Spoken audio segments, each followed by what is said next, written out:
왕이신 예수님,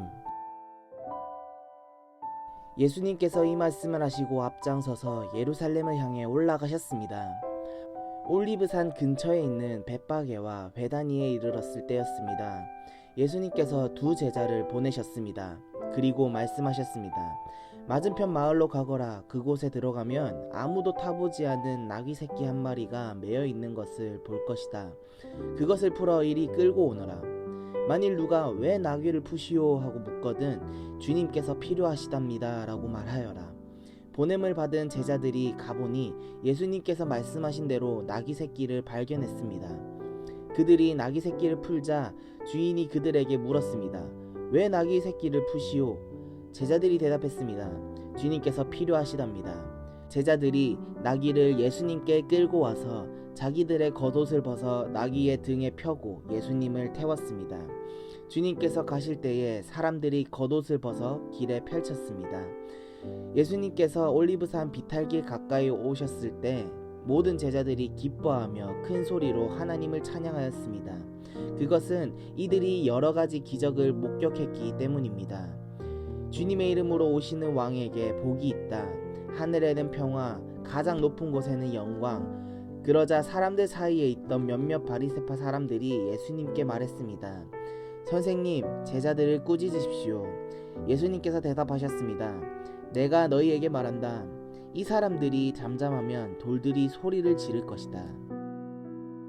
예루살렘을 보시고 울어버리신 예수님.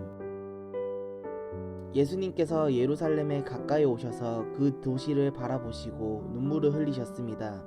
그리고 말씀하셨습니다. 오늘 내가 평화의 길을 알았더라면 좋았을 텐데 그러나 지금은 이것이 너에게 감춰져 있다. 내 원수들이 너를 향해 흙덩이를 쌓고 너를 애워싸고 사방으로 포위할 때가 올 것이다. 그리고 너를 짓밟고 너와 함께한 내 자녀들도 짓밟을 것이다. 또한 돌 위에 다른 돌 하나라도 남지 않게 할 것이다. 이는 하나님께서 돌아온 때를 내가 깨닫지 못했기 때문이다. 성전을 깨끗이 하신 예수님. 예수님께서 성전에 들어가 장사하는 사람들을 내쫓기 시작하셨습니다. 그리고 그들에게 말씀하셨습니다. 내 집은 기도하는 집이다 라고 성경에 쓰여 있는데 너희는 이 집을 강도의 소굴로 만들었다. 예수님께서 날마다 성전에서 가르치셨습니다. 그러자 대제사장들과 율법학자들 그리고 백성의 지도자들이 예수님을 죽이려고 하였습니다. 그러나 모든 백성들이 예수님의 말씀을 열심히 듣고 있었으므로 예수님을 죽일 방법을 찾을 수 없었습니다. 아멘.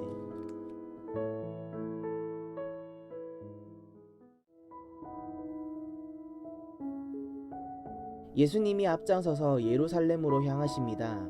벳바게와 베다니, 예루살렘까지 2-3km 거리에 이르렀을 때에 예수님은 두 제자를 보내어 아무도 타보지 않은 나귀 새끼 한 마리를 끌고 오라고 하십니다. 제자들은 예수님 말씀대로 나귀를 끌고 와서 나귀의 등에 자기 겉옷을 깔고 예수님을 태웁니다. 비로소 왕으로 오신 예수님은 의로우시며 구원하시는 왕은 겸손하시어 나귀를 타고 오신다라는 말씀 스가랴 9장 9절 말씀을 이루십니다. 예수님은 사람들의 환호와 바리새파 사람의 방해를 모두 받으시고 예루살렘 가까이에 도착하십니다. 하지만 예수님을 구주로 인정하지 않은 예루살렘에는 전쟁과 멸망만 기다리고 있을 뿐입니다. 예수님은 안타까운 마음에 울어버리십니다. 예수님이 예루살렘에 도착하여 성전을 살피십니다. 성전 주변에는 제사에 필요한 제물과 순례자를 위한 기념품을 파는 가게가 즐비합니다. 성전에 기도 소리는 없고 흥정하는 소리만 가득합니다. 예수님은 성전 주변을 엎으시고 성전의 본질을 다시 알려주십니다.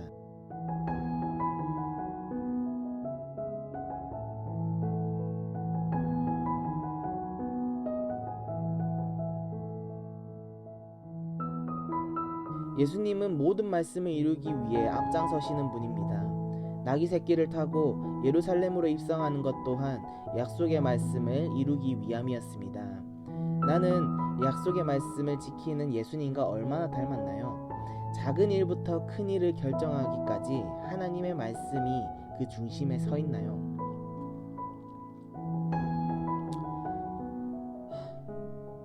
성전은 기도하는 곳이자 예배하는 곳입니다.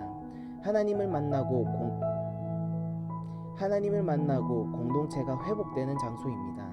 사람의 필요에 의해 장사하는 사람이 생겼지만 이익과 편리함만 추구하다가 중요한 본질을 잊은 적은 없나요?